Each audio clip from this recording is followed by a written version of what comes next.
আসসালামু আলাইকুম। প্রিয় দেশবাসী, একটি সঠিক তথ্য দিচ্ছি।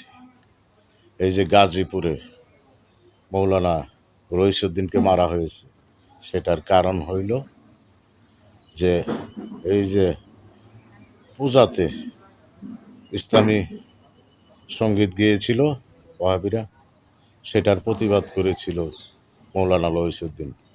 সেই কারণে ওকে এই 26-এর কেন গেল এই যে আন্দোলনে, ইসরায়েলের বিরুদ্ধে আন্দোলন করতে গেছে ইয়ার এই মৌলানা, সেই কারণে ওকে মেরেছে।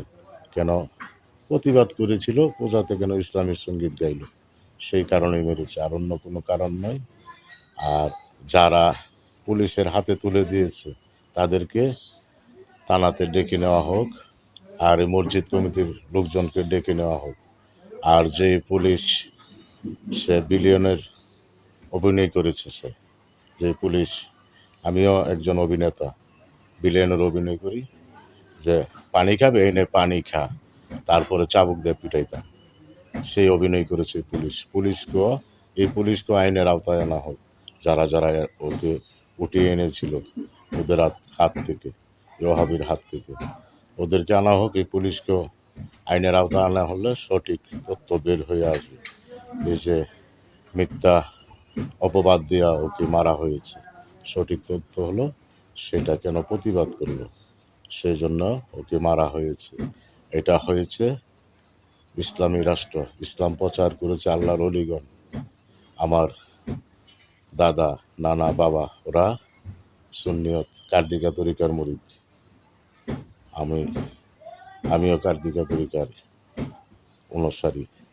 তো আমি আপনাদেরকে বলে দিচ্ছি, দিন ইসলাম বাদ দিয়ে এই বাংলাদেশে জামাতে ইসলামের পালায় পড়বেন না আইন প্রশাসন, তাহলে আপনাদের উপরও বিপদ আসতে পারে।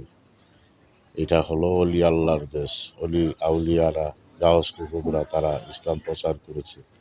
তাই দিন ইসলাম বাদ দিয়ে জামাতে ইসলামের পালায় পড়ে আপনারা ধ্বংস হয়েন না। এই জামাতকে টিকিয়ে রাখতে আপনারা সহযোগিতা করবেন না। আপনাদের সহযোগিতায় স্বৈরাচার 16-17 বছর এই দেশে দুঃশাসন চালিয়েছে।